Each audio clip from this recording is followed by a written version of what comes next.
어려운 경제를 시원하게 씹어드립니다. 최경영의 오도독.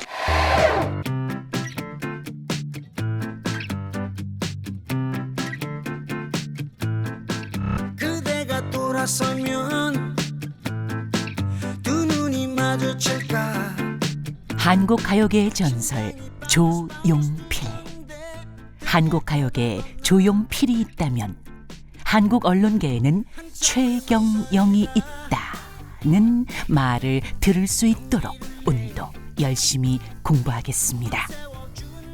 봄, 여름, 가을, 겨울 기쁠 때나 슬플 때나 경제가 좋거나 나쁘거나 오로지 여러분에게만 심장이 바운스 되는 청취자 바보 최경영의 경제쇼 플러스.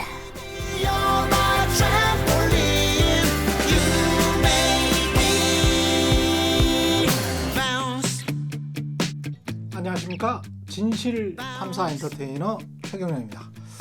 조용필의 바운스를 진짜 조용필 경제 프로그램의 신과 함께라면 뭐 경제 프로그램의 조용필이죠. 조용필. 조용필 같은 분과 바운스를 들으니까 제가 뭐랄까요, 그 조용필과 비견되는 가수는 전혀 아니기 때문에 신승훈 정도라도 어떻게 해볼까 열심히 노력을 해봐야 되겠습니다. 바운스 심장이 두근두근 뛰고 바운스 되는 그런 상황 언제 경험해 보셨습니까? 예, 뭐 최근에도 그런 경험 많이 합니다. 어떤 뭐 방송할 때요, 예. 뭔가 딱 합이 맞았을 때라고 할까요? 합이 맞았을 예. 때. 아, 정말 듣고 싶은 콘텐츠를 소개할 때, 아, 혹은 정말 제가 얼마 안 되는 콘텐츠지만 저의 콘텐츠를 그냥 싸그리 다 뽑아내시는 최경영 프로 같은 분을 만났을 때 바운스 되죠. 본인이 또 작두를 탔었을 때도 바운스 되지 않습니까? 방송 진행을 하면서 예. 아니, 또는 설명을 하면서 실제로 그럴 때가 있어요. 그쵸. 뭐 방송을 제법 갑자기 많이 할 말이 잘 테니까. 돼. 예. 예. 하면 계속 거의 빠져들 때 있잖아요. 지난주인가요? 어디 교보문고에서 저희 책 때문에 예. 예, 책, 이번에 공저자들하고 빅히트 나왔습니다. 공저자들로 강연회를 했는데 제가 예. 가운데 앉고 이제 저희 공저자 두 분을 옆에 이렇게 같이 앉아서 저희가 진행하면서 저도 좀 얘기를 정말로 2시간에 한 300여 분 가까이 있었는데 단 한 분도 2시간 내내 한 분도 이석을 안 하는. 이야. 그런 걸 한번 경험하니까 가슴 떨리는 기분이었겠어요. 예, 예. 이거 그냥 계속 하고 싶다. 그 자리에서 그랬어요.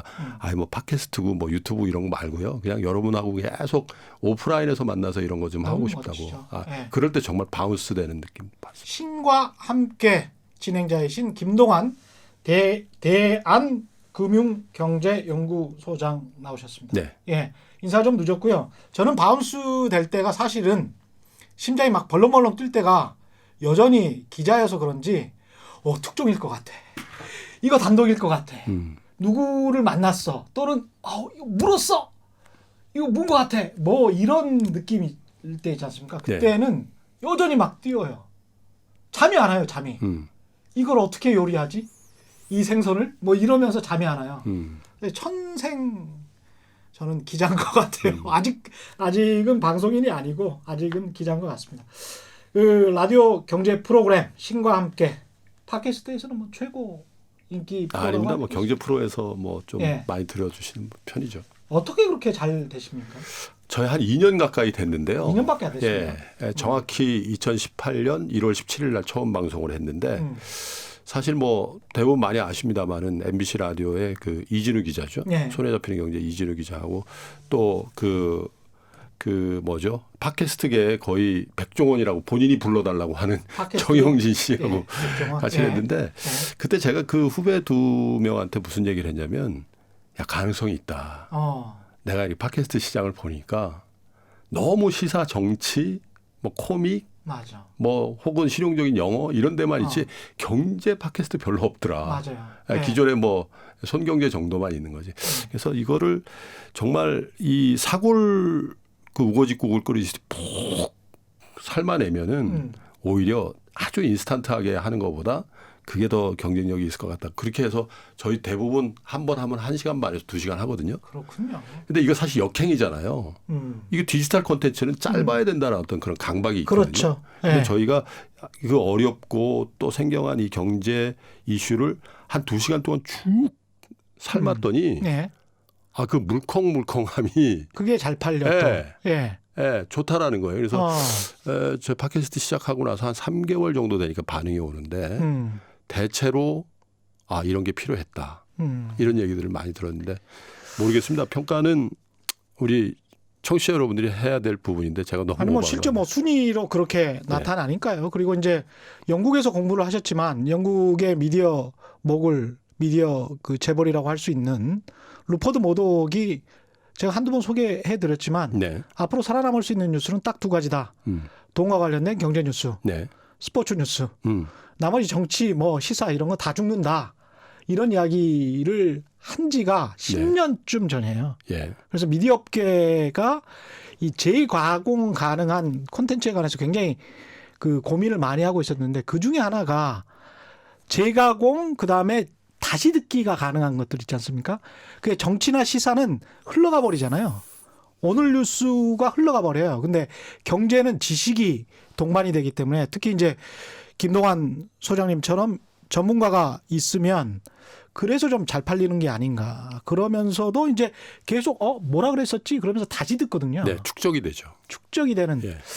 그런 측면에서 이게 머독 같은 그런 장사를 잘하는 사람들의 다 이유가 있는 것 같습니다. 보는 거 딱 그래서 국내에서는 2년 전에 그렇게 시작을 하셨는데 저희는 이제 신흥 뭐 시작한 지 얼마 안 돼가지고 예. 사실은 저희가 포지셔닝하기가 힘들어요. 예. 좀 살살 좀 해주십시오.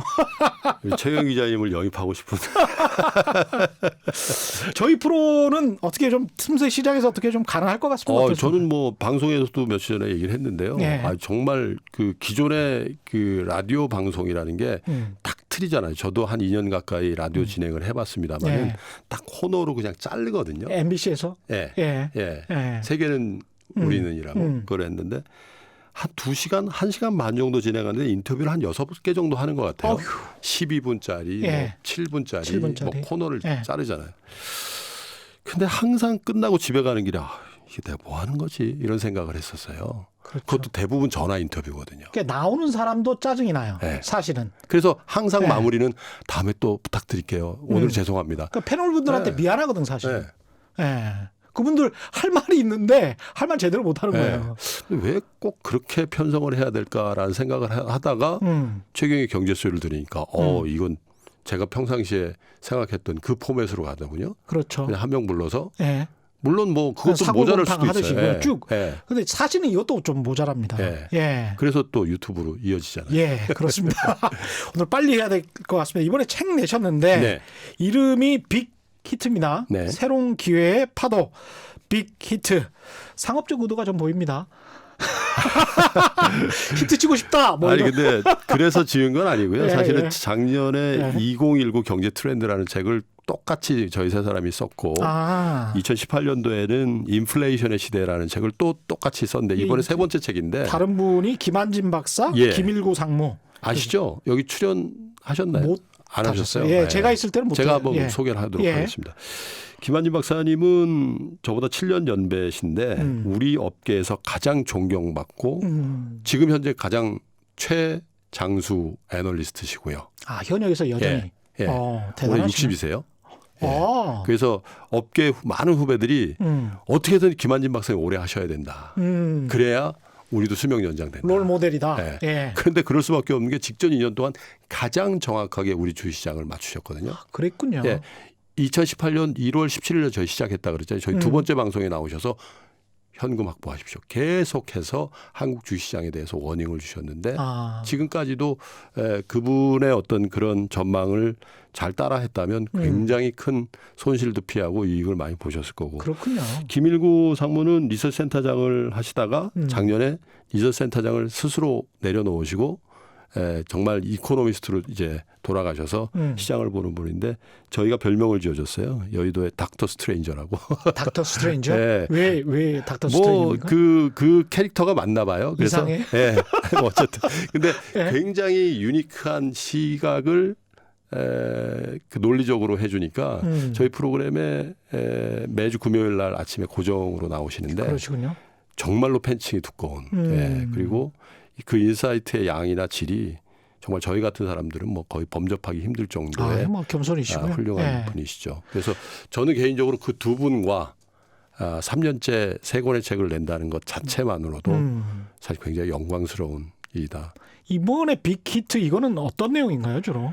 1년을 평가해 보고요. 2019년 1년을 평가하고 2020년 그 한 해의 경제 혹은 금융시장 자산 가격을 저희 나름의 세 사람의 각기 다른 뷰를 토론하는 그런 형태를 가지고 있죠. 좋은데요? 중간중간에 우리 독자 여러분들이 경제에 관심이 있어 하시는 분들이 꼭 알아두셨으면 하는 이슈들 그리고 경제 현상들에 대한 얘기를 저희가 좀 친절하게 붙여서 썼습니다. 그래서 이 한 권을 읽으면 지난 1년을 왜 어떤 현상들이 일어나는지에 대해서 의미를 한번 가질 수 있을 것 같고 내년에 어떤 상황이 될지에 대한 나름의 전망의 안목을 가지는 그런 데 좀 도움이 되는 그런 책이라고 보겠습니다. 지난 수요일 방송에서 우리가 뭐 어느 정도 2019년에 관해서는 평가를 했으니까요. 네. 바로 내년 경제 전망 넘어가 보고 그다음에 개인들은 어떻게 해야 되는지 그 이야기를 좀 구체적으로 집중적으로 할 수 있었으면 좋겠습니다. 2020년은 글로벌 자산 시장이 그렇게 좋지 않을 것이다. 그런 생각이 지배적입니까? 어떻습니까? 뭐 일방적으로 좋지 않다 좋다를 떠나서요. 개인적인 생각은 쏠림이 좀 완화되는 국면으로 가지 않겠나. 쏠림이 완화되는 국면이다. 지금까지 좀 과도한 쏠림이 있었던 자산이나 또 지역이나 이런 쪽에서 선진국 쪽에서 예를 들면 미국 주식, 채권 혹은 금 혹은 일부 부동산 이런 쪽의 쏠림이 좀 완화되는 이게 굉장히 파괴적으로 폭락할지는 모르겠습니다만은 쏠림이 좀 완화된다라면 워낙 큰 쏠림이 있다면 그 파열음이 적지 않을 수 있다. 그 대신 빈집이 많이 보이는 빈자리가 많이 보이는 쪽에는 돈의 흐름이 좀 있을 가능성이 오히려 있다. 근데 대체로 보면 쏠림이라는 건 굉장히 감정적인 부분이 많거든요. 사실 확신에 차서 들어가는 분들이 굉장히 많잖아요. 일부 부동산, 아파트, 미국 주식의 이른바 빵이라고 불려지는 이 기술 기업들, 신경제 혹은 미국, 선진국 이런 자산에 대한 이제라도 막 이런 쏠림 같은 것들이 지금 현재도 진행이 되고 있는데 그 쏠림이 일정 부분 계속된다면 그로부터 스마트한 머니들은 좀 빠져나오는 것도 우리가 내년에 좀 목도하지 않겠나 이런 생각을 좀 합니다. 근데 우리가 일반적으로 뭐 미국 주식시장이 하락함에 따라 한국 주식시장이 어떻다. 중국 상하이 지수가 어떻게 함에 따라서 한국 주식시장이 어떻다. 이러면서 이제 큰 나라들만 보면서 이야기를 하지 않습니까? 근데 그쪽에 미국 선진시장이 떨어지는데 한국 시장이 좋을 수 있을까? 이런 반론도 가능하지 않습니까? 당연히 그렇습니다. 뭐 어차피 우리 경제가 미국의 영향을 워낙 많이 받는데다 또 지금은 미국과 중국이 갈등 양상 어쩌면 그 갈등을 넘어서 전쟁을 할 수도 있다는 그 두려움이 한국 경제를 이렇게 짓누르고 있는 상황에서 미국 주식시장에 빠져서 한국 주식시장으로 들어온다. 이거 논리적으로 맞질 않거든요. 그런데 경제의 큰 틀에서 돈이 움직이기도 하지만 돈이 움직여서 경제의 틀이 조금 바뀌는 경우들도 우리가 많이 봅니다. 금융시장을 꼭 실물 경제와 그 실물 경제를 구성하는 기업들의 실적으로만 규정하기에는 그 변동성이라는 게 굉장히 우리의 예상보다는 다르게 움직일 가능성도 있거든요. 그러니까 실물 경제가 앞서가고 그게 금융시장이 따라오는 게 아니고 금융시장에 돈이 움직인 다음에 실물 시장이 그걸 오히려 따라가는. 그 근거가 뭐냐면 워낙에 지금 많이 풀려 있는 유동성에 노출이 되어 있는 상황이기 때문에 그런 유동성의 힘이 이 가격은 가치에 비해서 대체로 저평가인 것 같다. 그리고 그 저평가를 이루는 구성이 뭐냐면 대체적으로 굉장히 비관적인 전망이 과도하게 이 가격을 짓누르고 있다라고 판단되면 돈은 움직이거든요. 그런 국면이 2020년에 시연될 가능성도 좀 있어 보입니다. 왜냐하면 그냥 막무가내로 우리 경제나 혹은 우리 주시장에 대한 반등을 기대하는 게 아니라 관을 좀 갖고 보면 그런 생각을 좀 하게도 됩니다. 예를 들면 우리 경제를 보는 시간, 우리 경제뿐만 아니라 전반적으로 경제를 보는 시각이 저는 크게 보면 두 개가 있다고 보거든요. 하나는 순환의 관점으로 보는 거고요. 하나는 단절의 관점으로 보는 예. 겁니다. 순환의 관점의 결과물은 사실 모든 경제, 모든 자산 가격은 평균에 회귀한다라는 생각을 예. 하죠. 예. 우리 주변에도 우리 친구들 중에 빨리 성공한 사람들 대체로 말년이 별로 안 좋은 사람들 많잖아요. 그렇습니다. 화무시비론이라는 얘기도 하고요. 예. 그래서 그렇게 순환의 관점으로 보는 시각들이 사실은 맞는 건데 저도 이 논점에 동의를 네, 합니다. 최근 들어서 예. 근데 굉장히 단절적인 그건 사실은 관성의 법칙으로 보는 거거든요. 음. 자산의 관점에서 뭐 보면 1년 전에 우리 주식이 빠졌으니까 6개월 전에도 빠졌고 3개월 전에도 한 달 전에도 지난주에도 오늘도 빠졌기 때문에 그 궤적을 앞으로 1년 동안 혹은 3년 동안 계속 이어갈 거다. 예. 일종의 관성이죠. 그러네요. 예. 어. 그건 단절입니다. 예를 들면 이런 거죠. 우리 경제 끝났어요. 중국이 다 따라 마셔서 예. 우리 산업별로 대부분 다 맛이 갔습니다. 음. 이렇게 폄훼해버리는 그런 시각이 이제 단절의 사고방식인데 우리는 지금 어느 사고방식이 지배하는 경제에 살고 있나 보십시오. 후자예요. 그러네요. 우리 경제가 다시 4% 5% 성장할 거라는 기대 없죠. 없습니다. 그런데 예. 제가 하나 예를 들어볼까요? 예.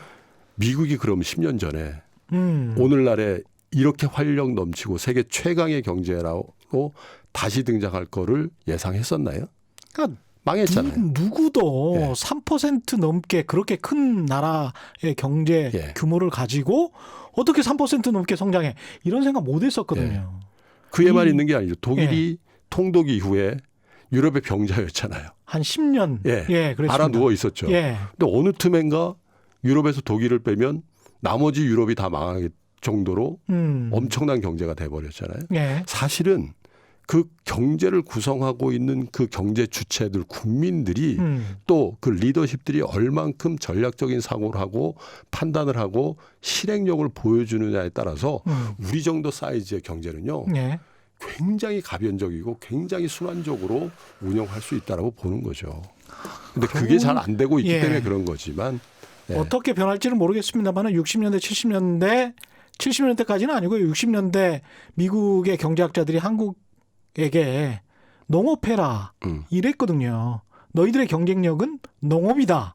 뭐 이랬습니다. 그래서 우리나라처럼 제조국이 이렇게 우뚝 설지는 몰랐고 한때 생각해 보시면 80년대, 90년대 일본을 추월하는 아시아의 4마리 타이거, 호랑이 뭐 이런 말 했지 않습니까? 네. 근데 이제 그 호랑이들이 일본화 돼가고 있는 거 아니야? 계속 뭐 노령화 돼가고 인구도 줄어들고 점점 일본처럼 노쇠해 가고 있는 것 같다라는 이야기잖아요. 근데 그 궤적을 그대로 갈지 아니면 또 다른 어떤 역동성이 발휘될지는 사실은 인간의 모르죠. 주체적인 선택일 수도 있는 것이고요. 예. 그럼요. 저는 그렇게 봅니다.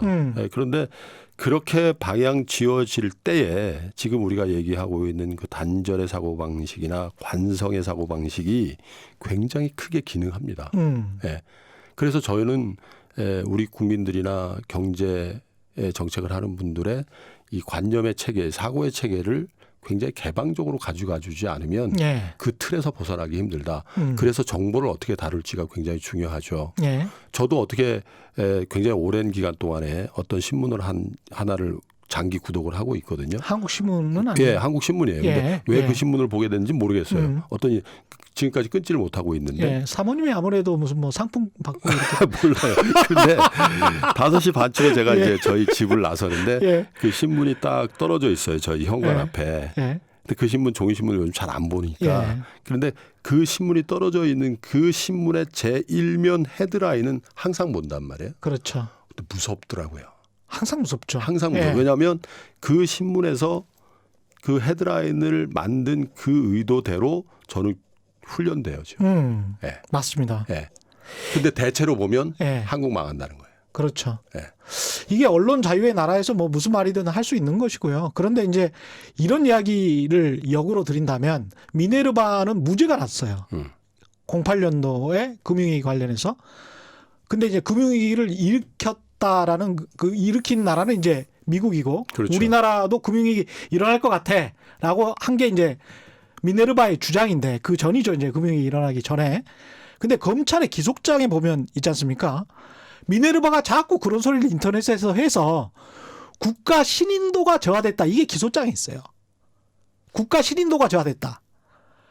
이게 근데 이제 법적으로 객관적으로 증명할 수가 없잖아요.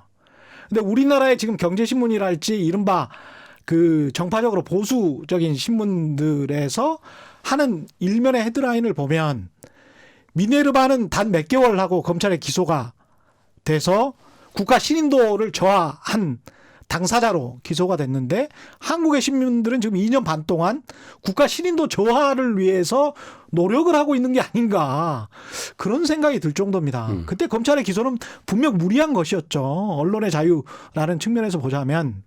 그런데 경제 심리라는 측면에서 보자면 이건 또 다른 문제다. 그렇죠. 예. 비근한 예로 뭐 7월, 8월에 그 한일 문제가 터졌을 때 대부분 다 망한다고 했어요. 그렇습니다. 그런데 예. 제가 그때 무슨 얘기를 했냐면 야 다른 나라는 모르겠는데 경제 관련해서 일본은 절대 그렇게 전략적인 사고를 하는 나라가 아닙니다. 예? 우리가 진짜 따라가지 않아야 될 모범생이 일본이죠. 경제 관련해서는. 예. 적어도 30년 동안에 보면 엄청난 경제 정책의 오류들을 점철되어 있는 역사가 지난 30년 동안의 일본 경제거든요. 예. 그런데 우리는 좀 잘못된 사고방식을 갖고 있는 게 일본이 뭘 하면 정말 치밀하고 정말 뭔가 전략적이고 이렇게 생각을 해요. 근데 지나놓고 보니까 지금 어떻게 됐습니까? 알고 보니 허당이야. 네? 예. 그럼 우린 정말 좋은 기회였죠. 예. 예, 실제로. 물론 그렇죠. 앞으로 우리가 더 잘해야 된다는 숙제는 우리가 갖고 그렇습니다. 있습니다만은 예. 일방적으로 우리는 굉장히 왜소하고 정말 덜 성숙돼 있다라는 그런 어떤 고정관념. 그런데 한번 생각해 보십시오. 반도체 세계 1위다.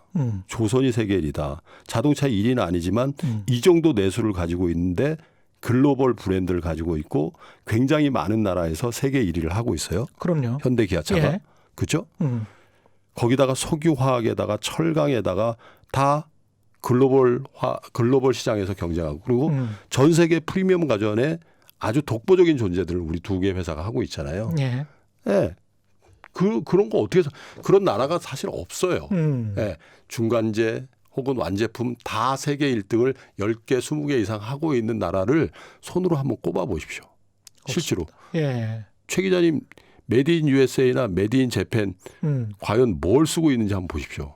없어요. 예, 많지 실제로. 않습니다. 예. 네. 메디 인 재팬 전 사실 쓸 게 없거든요. 뭐 그게 국뽕이라서 안 쓰는 게 아니라 예. 별로 쓸 게 없어요. 그렇습니다. 물론 그 예. 안에 산업재라든지 중간재 핵심 부품 소재가 있죠. 근데 소비재로서 무슨 옷 그 싸게 파는 그 옷 그 외에 뭐가 더 있나요? 예. 미제? 근데 좀 무서운 게 있습니다. 예.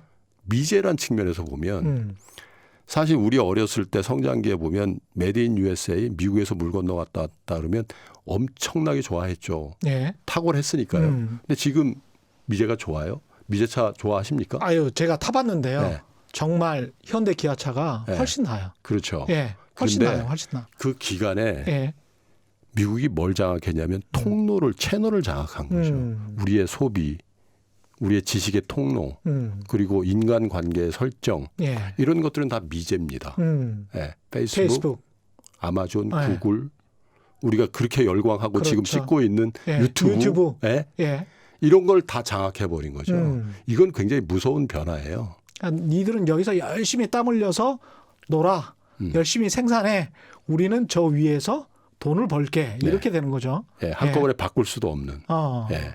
근데 그런 변화는 굉장히 우리가 무섭게 인식을 해야 되는데 사실 일본의 경제 정책에 대해서 뭔가 우리보다 훨씬 몇 단의 고단수를 가지고 우리를 망하게 할 것이다.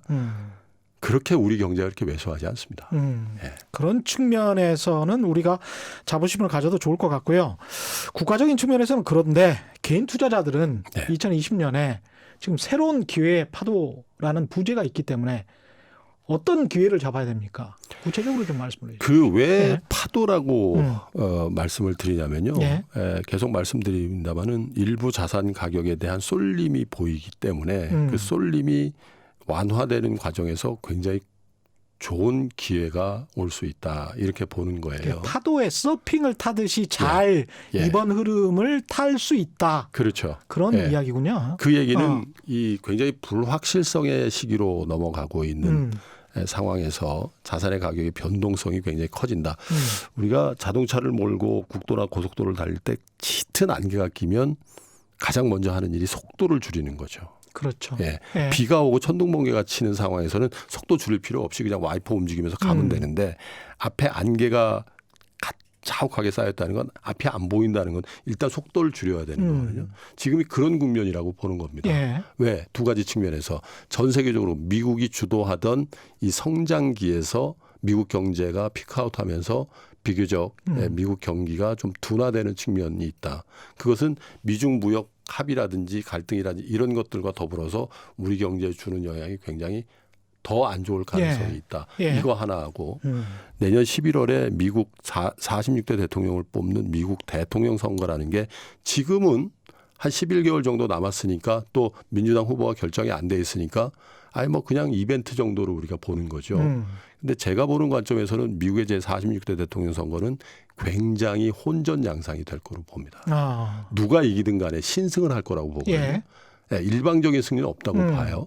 그러면 이거는 굉장히 큰 불확실성으로 가면 갈수록 우리가 그 존재감을 느끼게 될 거예요. 거기다 북한 리스크까지 겹쳐 있으니까요. 그렇죠. 예. 경기는 다운턴하고 불확실성은 더 큰 게 오고, 그죠?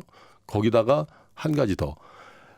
올해 그나마 미국 경제가 조금 버티고 또 미국의 자산 가격이 사상 최고치를 유지할 수 있었던 거는 연준의 굉장히 기민한 완화적인 통화 정책으로의 선회라고 생각하거든요. 네. 그 역할이요. 근데 적어도 내년 상반기 대선 앞둔 국면까지는 그렇게 적극적인 완화적인 정책이 나오지 않을 가능성이 굉장히 많아 보입니다. 예. 연말에 경제 지표가 굉장히 서프라이즈한 것도 있으나 대선을 앞두고 연준 내부에서 더 이상의 금리 인하를 한다라는 건 연준 내부의 통일된 어떤 그런 의견 일치를 갖기 힘들다고 보거든요. 예. 그렇다면 정치적인 불안정성에다가 경기는 피크아웃한 상황이고 연준이 기존의 어떤 굉장히 완화적인 금융시장의 우호적인 스탠스의 변화에서의 변화 이런 것들이 세계가 같이 맞물렸을 때 자산의 가격은 변동할 수 있다.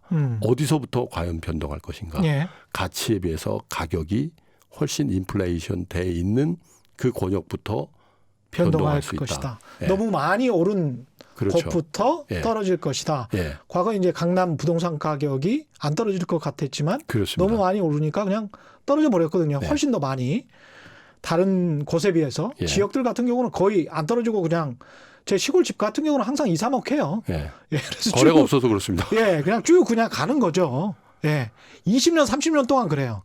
예, 분양가가 9천만 원이었는데 90년도에 근데 지금도 2억, 3억 해요. 예, 그게 이제 보통 지역의 중소도시의 부동산 시장인 거거든요. 그러니까 떨어질 게 없지. 예, 그동안에 인플레이션도 뭐 못했으니까요. 그런 상황인 건데, 근데 이제 투자자들 입장에서는 그래도 경제 흐름의 변화를 감지할 수 있는 어떤 신호를 딱 잡아서 네. 아까 정보의 흐름을 잘 읽어야 된다 그런 이야기를 하셨는데 어떤 신호는 진짜고 어떤 신호는 가짜고 이걸 잘 잡아야 될 것 같은데 어떤 신호, 어떨 때 어떤 신호가 오면 이건 신중하게 바라봐야 된다. 어떻게 투자를 해야 되는 시기다. 어떤 방향으로 투자를 해야 된다. 그 말씀을 좀 해 주십시오. 그 어떤 신호가 진짜고 어떤 신호가 가짜인지는 사실 훈련하지 않으면 잘 몰라요. 그렇죠. 그래서 훈련할 네. 수 있는 세 가지 방법을 말씀드리고 싶은데 늘상 제가 하는 얘기인데 개인 훈련. 예, 첫 번째는 균형을 유지해야 됩니다. 균형을 유지해야 밸런스를 된다. 유지해야 된다. 예. 제가 아까 신문의 예를 들었습니다마는 정말로 한쪽의 뉴스를 계속 듣고 그 보도를 계속 보면 그렇게 믿어요. 훈련되어지거든요. 예. 예를 들면 2017년도 초중반에 제가 알고 있는 많은 자산가들 중에 연세가 좀 있는 분들이 삼성전자 같은 초우량 주식을 파시더라고요. 그럼 왜 팝니까 회장님? 여쭤보면 대체로 그래요. 아, 김영이 몰라서 그러는데 트럼프 쟤는 한다면 하는 애야. 아. 전쟁한다는 거예요. 실제로.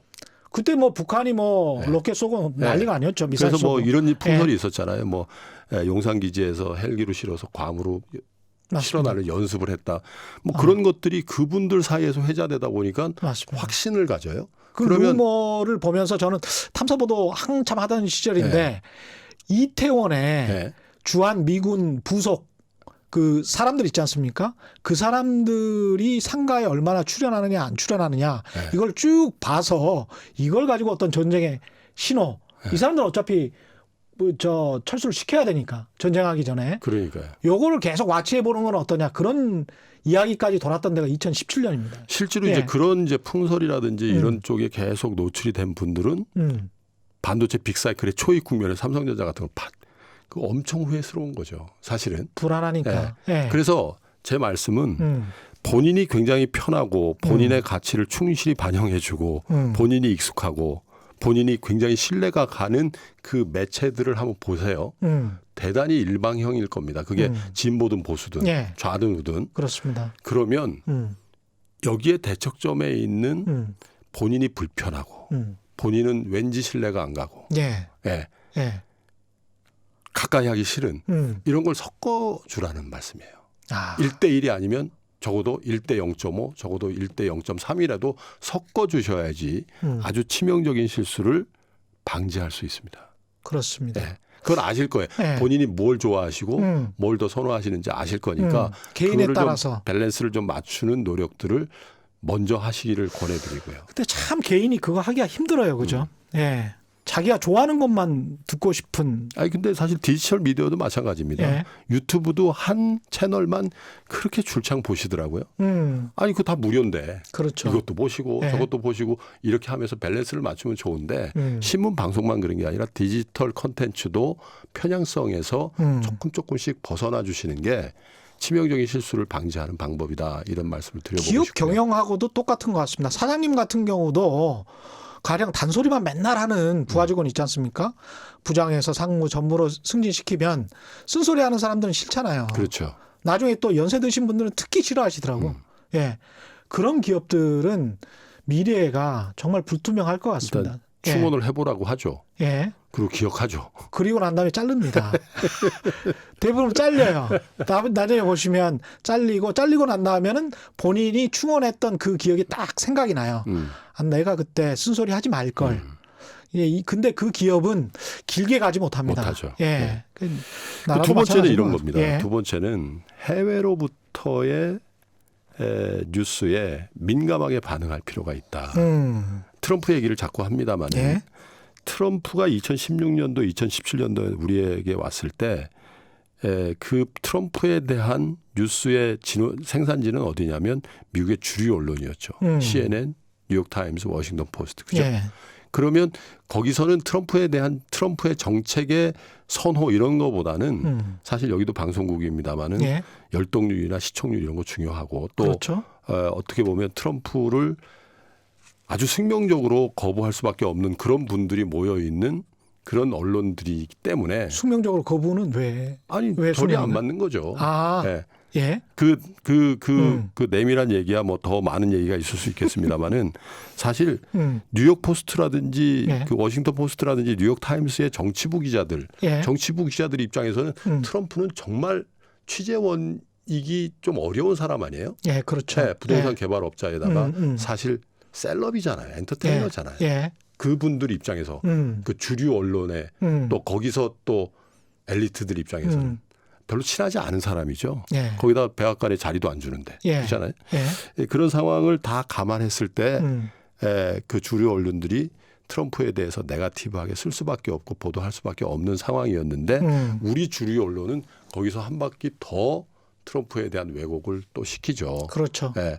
트럼프가 본인들 좋다 좋아하는 나쁘다를 것만. 떠나서 그러면 우리가 지금 그런 경험생에서 한 가지 배워야 될 것은 가급적이면 해외로부터의 뉴스는 그 해외로부터 그 뉴스 자체를 우리가 해석할 수 있는 힘을 좀 길러야 되는데 예. 최근에 유튜브라든지 팟캐스트라든지 혹은 디지털 미디어, SNS 관계망 이런 쪽으로 보면 굉장히 비공식적이지만 굉장히 정확하게 통역해주고 번역해주는 서비스들 그런 매체들 많이 생겨 있거든요. 사실은 최경영의 경제쇼에서도 예.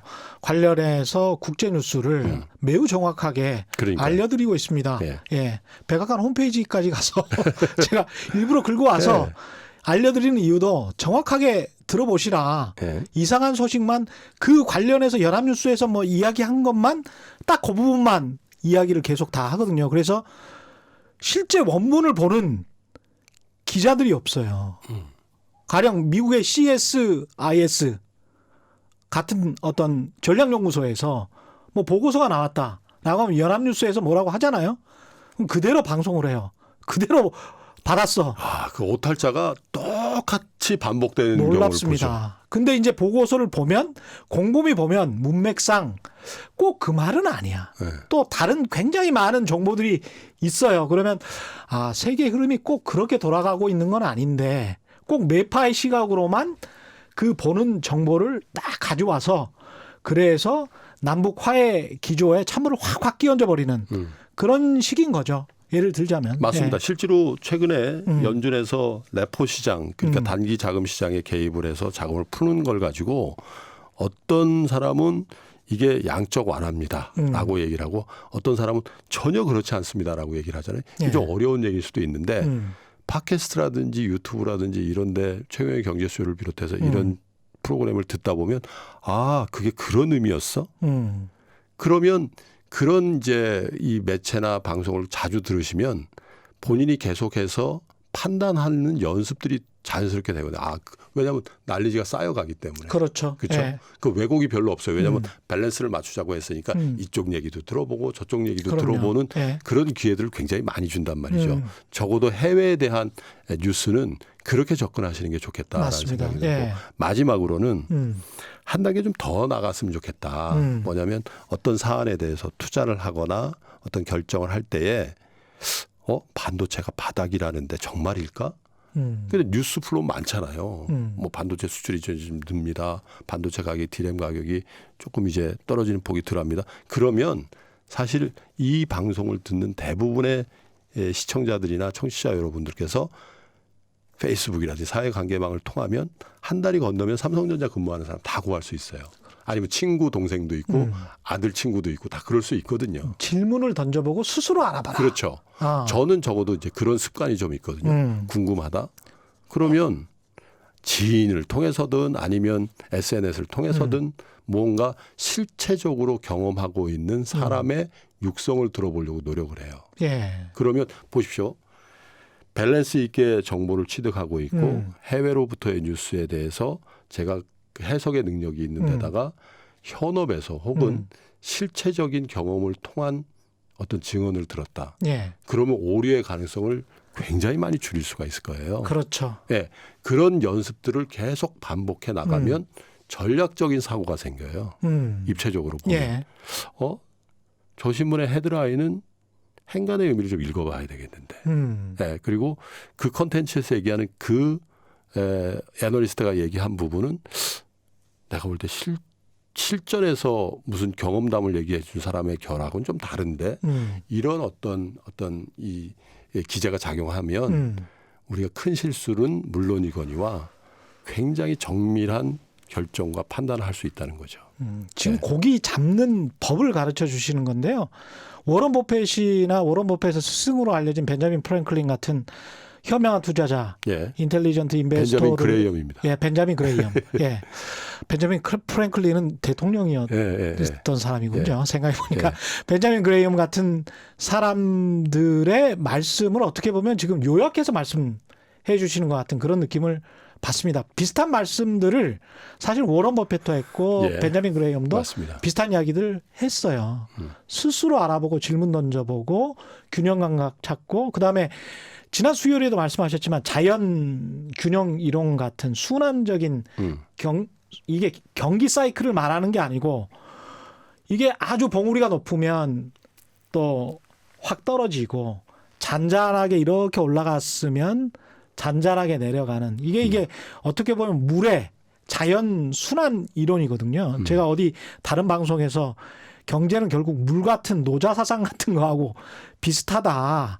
그래서 그런 이야기인데 그게 사실은 현명한 투자자의 이야기랑 좀 사실은 또 비슷한 이야기인 것도 같고요. 이 책을 같이 쓰신 김한진 박사님이나 김일구 상무님이나 대체로 적어도 25년 혹은 30년 가까이 여의도에서 애널리스트로서 또 이 전문가로서 같이 이렇게 활동을 해오셨기 때문에 잔파도에 그렇게 많은 시간을 할애해서 분석을 안 해요. 근데 대체로 이제 저희들이 이렇게 볼 때에 30대 혹은 경험이 좀 적은 분들은 그냥 스킵해도 되는, 그냥 지나쳐도 되는 어떤 현상에 대해서 굉장히 민감하게 반응을 하고, 맞습니다. 예. 이건 정말 좀 주목해서 봐야 될 것 같은데 그냥 지나치고 이런 경험들을 많이 보거든요. 이게 굉장히 중요한 것 같아요. 네. 아니 우리가 가령 이제 부동산 시장 관련해서도 이야기를 할 때 지금 사야 돼요, 팔아야 돼요, 뭐 이런 거 이야기하지 않습니까? 그러면 향후 부동산 시장은 이렇게 이야기하잖아요. 근데 그 향후라는 게 지금 제가 샀다고 치면 앞으로 저는 15년이나 20년 후에 팔 거예요, 아마. 제 라이프 사이클상. 근데 그 향후라는 게 저한테는 15년, 20년이지만 이 기사를 쓰는 사람이랄지 조언을 해주는 투자 전문가들 입장에서 봤을 때는 6개월이나 1년일 수도 있는 거죠. 그 향후가 서로 다 다른 거예요. 근데 굉장히 단기적인 전망을 많이 내놓으면서 사고 팔아라 이렇게 이야기를 하면 결국은 수수료 나가죠, 세금 나가죠. 그러면서 잃기만 하지 얻는 게 없습니다. 예. 왜 반포에 평당 1억 가는 아파트 있잖아요. 아크로 리버파크. 예. 묘하게 그 아파트가 저희 집 바로 맞은편에 있어요. 한강 건너편에. 저희는 강북이고 거기는 강남인데 강북이군요. 예. 저희 베란다에서 보면 그 아파트 정확하게 보이거든요. 아, 그러시군요. 예. 근데 그 한 평당 가격이 거의 더블 이상 나요. 그래도 한 평당 5천 정도 괜찮습니다. 뭐 그렇게 되나요? 근데 보세요. 예. 제가 무슨 말씀을 드리려는가 하면 저희 아파트를 더 평수를 늘려서 누가 사라는 거예요. 왜 그래야 돼? 형님 바로 강 건너서 저기는 평당 1억인데 여기는 왜 4, 5천밖에 안 됩니까? 이건 너무 저평가라는 거예요. 실제로 그렇게 보이죠. 그렇습니다. 왜? 저는 살아보니까 그렇게 저평가 받아야 될 이유가 없다고 생각하던 차에 그 얘기를 들으니까 꽂히더라고요. 그런데 그렇게 미시적으로 접근도 물론 할 어느 수 있지만. 국면은 해야 되지만 예. 집이라는 게 방향성이거든요. 어떤 특정 아파트의 재료로도 오르지만 사실 그렇잖아요. 2008년도에 금융위기가 오니까 그때 그 주변에 있었던 레미안 포스트지도 미분양이었고 GS 자이도 반포 자이도 미분양이었습니다. 그랬습니다. 실제로. 예. 좋은 아파트가 아니라서 미분양이 아니에요. 그러니까 큰 맥락에서 보면 집값 역시도 경기에 후행하든 선행하든 동행하든 같은 맥락으로 움직이고 전 세계 주요 도시의 주택 가격은 큰 맥락에서 보면 같은 추세로 움직입니다. 맞습니다. 네, 예. 그런데 우리가 그 개별 사이트, 개별 아파트, 개별 동 호수까지도 들어가서 미시적으로 보면 설득이 돼요. 맞습니다. 네. 예. 그런데 제가 아까 경험을 얘기하잖아요. 굉장히 많은 위기와 이 변동성을 경험한 이런 분들을 그럼 미시적인 그래 그것도 일리는 있으나 큰 맥락에서 우리 한번 볼까? 이렇게 되면 굉장히 편안해지는데 근데 미시적인 그 케이스를 계속 들이밀면서 설득을 해대면 엄청 불안합니다. 네, 불안하면 지는 거거든요. 그렇죠. 근데 지금이 일부 자산, 일부 사이트, 일부 어떤 나라의 자산에 대해서는 우리 투자자들이 그런 마음을 갖고 있지는 않은가. 연말에 그걸 한번 좀 반추해서 생각해 보시면 어떨까 싶어요. 쏠려서 저기 계속 올랐는데 미국 시장 계속 10년, 11년 올랐는데 지금이라도 들어가야 되지 않나. 그렇죠. 그러니까 불안감에 쫓겨서 들어가지는 말아라. 네. 현명하게 판단해라. 그런 말씀이실 것 같고요. 그렇습니다. 2020년 자산 시장을 꿰뚫기 위해서는 그래서 5G를 기억하라. 네. 이렇게 이제 쓰셨습니다. 예. 5G가 뭡니까? 5G에서 뭐 5세대 통신주를 뒤늦게 이 친구들이 무슨 갑자기 재료주를 가지고 얘기를 하나 이렇게 얘기하시는데 여기 뒤에 보시면 아주 친절하게 저희가 써놨어요. 5가지 G로 대변되는 내년의 경향성에 대해서 말씀드립니다. 첫 번째 기어다운입니다. 경기가 기어업되지 않고 기어다운된다. 여전히 기어다운이다. 미국 경기가 피크아웃 했듯이 전 세계 경기는 하락 추세에 있다. 그러니까 4단으로 가던 게 3단이나 2단 정도 간다. 그렇습니다. 기어다운된다. 그리고 이제 두 번째가 글로벌 임밸런스입니다. 그러니까 불균형한 어떤 성장, 불균형한 자산의 가격 이런 것들이 계속해서 진행될 가능성이 있는데 거기에 투자의 기회가 있다. 왜? 제가 말씀드린 진행이 되다가 어떤 모멘텀이 오면 그게 극에 달했을 때 불균형이 다시 균형으로 돌아가는 그 국면이 나온다. 그래서 저희 부제가 새로운 기회의 파도라고 하거든요. 이게 글로벌 임밸런스라는 게 자산 가격이라는 측면에서 최근 몇 년 동안 계속해서 지금 지속되고 있잖아요. 예. 그 모멘텀, 변화의 모멘텀이 2020년에 있을 가능성이 있다. 이렇게 보는 겁니다. 그렇군요. 네. 또 다른 지인은 뭘까요? 세 번째가 가이던스 체인지인데요. 이 가이던스 가이던스라는 게 체인지? 연준의 어떤 가이던스가 바뀔 수가 있다. 이런 겁니다. 그거는 이제 저희 공저자 세 사람의 의견들이 다 다르긴 한데 저는 오늘 제가 출연했으니까 저의 의견은 조금 말씀드린 바가 있습니다만은 연준이 그렇게 친절하게 가이드를 주는 그리고 마켓이 흔들릴 때마다 금리를 낮춰주거나 유동성을 풀어서 마켓을 다스려주고 이렇게 부추겨주는 그런 입장에서 조금 변화될 가능성이 있다. 오히려 조금은 까칠하고 냉담해질 수도 있는 그런 정책 스탠스의 변화, 가이던스의 변화가 내년 상반기에 연준의 스탠스일 것이다. 이렇게 봅니다. 그런 이야기들이 나와도 놀래서는 안 되겠습니다. 안 된다. 예. 이런 거고요. 예. 그다음에 이제 연준 같은 중앙은행의 기능이 올해는 되게 중요했다면 내년에는 가버먼트의 파워가 되게 중요하다. 정부의 역할. 예, 재정 정책이죠.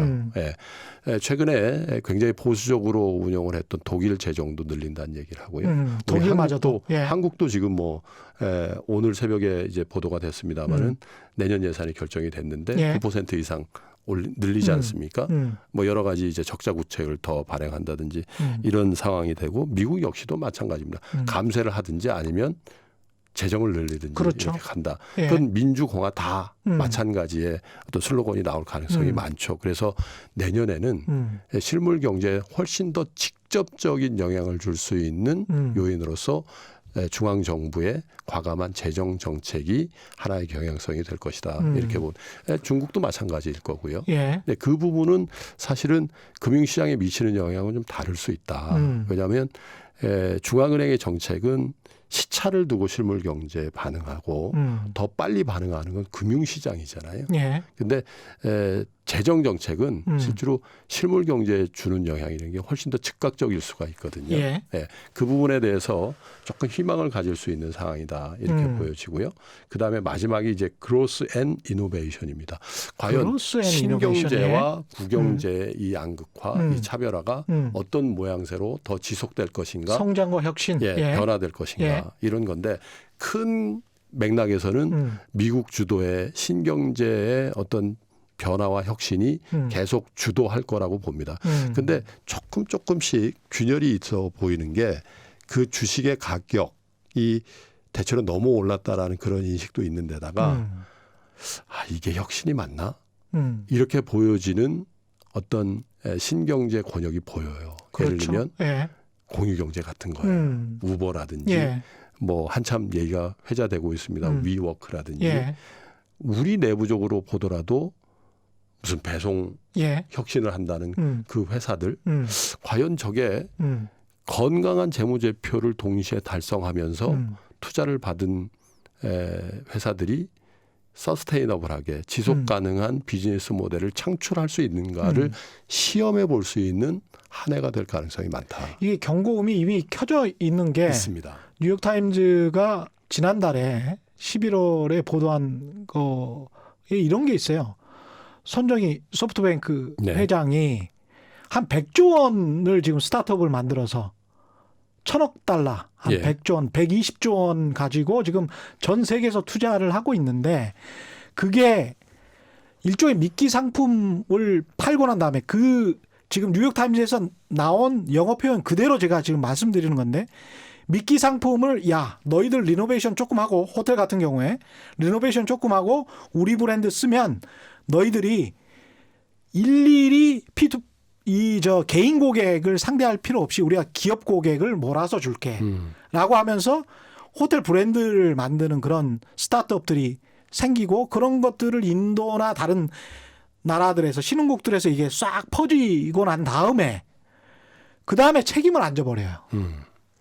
그러니까 이 사람들이 이제 계속 호텔 단가를 원래는 예정했던 호텔 단가들이 있었는데 약속했던 호텔 단가들이 있었는데 낮춰야 되고 경쟁력을 오히려 기존의 호텔의 지리적 위치에서 충분히 찾을 수가 있는데 그것을 역으로 이용하는 것밖에 안 되는. 그래서 체인화시키고 독과점화시켜서 애속되고 해버리는.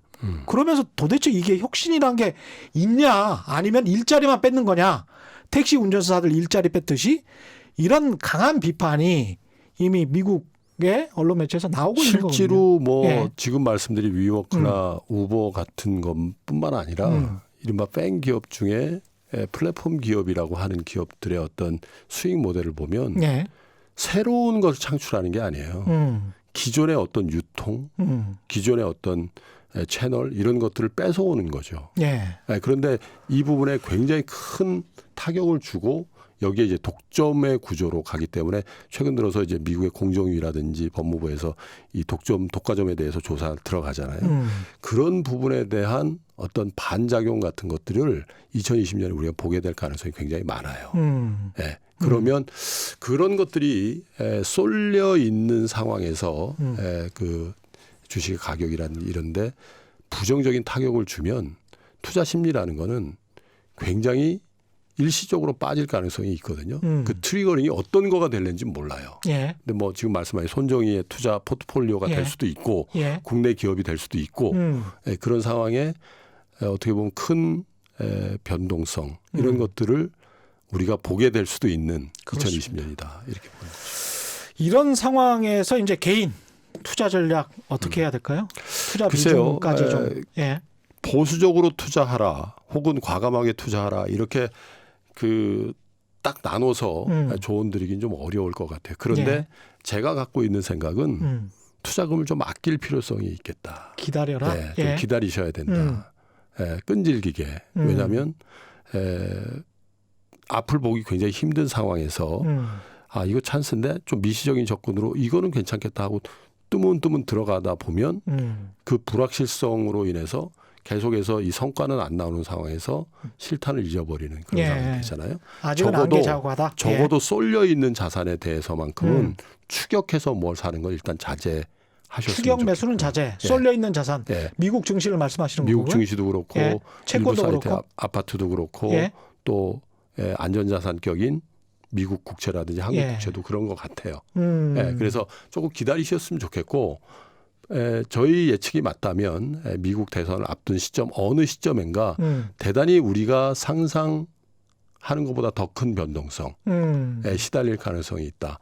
그럴 때 한번 강한 매수세를 할 수 있도록 실탄을 충분히 준비해 두고 조금 기다리셨으면 좋겠다. 현금 확보도 투자입니다. 그렇습니다. 예.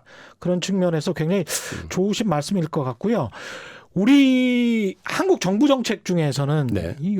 어떤 것들을 좀 유의 깊게 봐야 될까요? 글쎄요, 이제 그 산업 정책이라는 측면에서 조금 더 치밀했으면 좋겠다라는 생각이 있어요. 산업 정책에서? 예. 뭐 이 재정 정책이라 이런 부분은 사실 국회라는 그 통과 의뢰를 해야 되기 때문에 그렇죠. 더 할 예. 수도 없어요. 그렇죠. 이 정도 선에서. 난리가 났잖아요. 예. 예. 근데 이제 산업 정책이라는 측면에서 보면 예. 전략적으로 현장에서 이 산업은 전략적으로 키워야 되겠다라고 판단이 들면 뭐 소음이 좀 나더라도 좀 해야 된다라는 생각이에요. 꿋꿋이 밀고 가고. 예. 디테일이 그게 좀 이제- 신경을 써야 예, 되고. 그게 이제 우리 벤처 생태계를 만드는 그런 일들인데 그런 산업의 생태계를 만드는 데 있어서 다소간에 그렇지 않습니까? 물을 부면 아무리 촘촘한 속거리라도 뭐가 새게 돼 있거든요. 예. 그건 무서워서 그 투자를 안 한다든지 줄인다든지 이렇게 하지 마시고 계속해서 차고 넘칠 때까지 부어줘야 예. 그게서 또 거기서 뭔가 생태계가 생기고 그럴 건데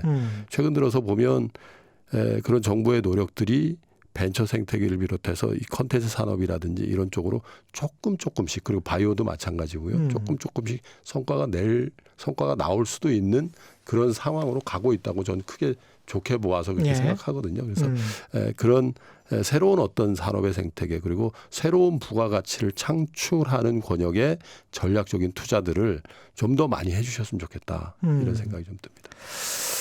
마지막으로 책에서 지금 사실은 제가 책을 이렇게 쭉 읽어는 봤었는데 굉장히 많은 내용이 있어서 네. 이 지금 거의 말씀을 못 하셨는데 이런 분에게 권한다. 예. 어떻습니까? 빅히트 같은 경우는? 예. 글쎄요. 저희가 이제 매년 한 권씩 내는 책이기 때문에 뭐 저희 생각으로는 그렇게 어려운 책은 아닌데 예. 워낙에 이제 금융시장에 익숙한 세 사람이 쓰다 보니까 대화체로 엮여서 뭐 예. 읽기는 쉽습니다. 예. 하루에 다 읽으실 수 예. 있어요. 그래서 어떤 분이 읽으셔도 되는데 금융시장에 대해서 조금 생경하고 왠지 좀 차갑고 그리고 뭔가 거기 들어가면 털릴 것 같다라는 두려움을 갖고 계신 분들은 예. 비교적 따뜻한 시선으로 저희 세 사람이 썼기 때문에 예. 용기를 내실 필요성이 있는 분들은 예. 한번 읽어보셨으면 좋겠습니다. 마음의 평정심, 시장의 균형.